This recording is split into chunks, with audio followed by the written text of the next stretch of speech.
How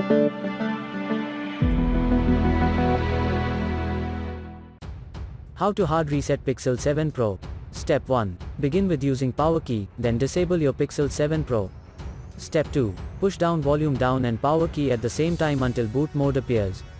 Step 3. Use volume buttons to move to recovery mode option and tap on power key to enter it.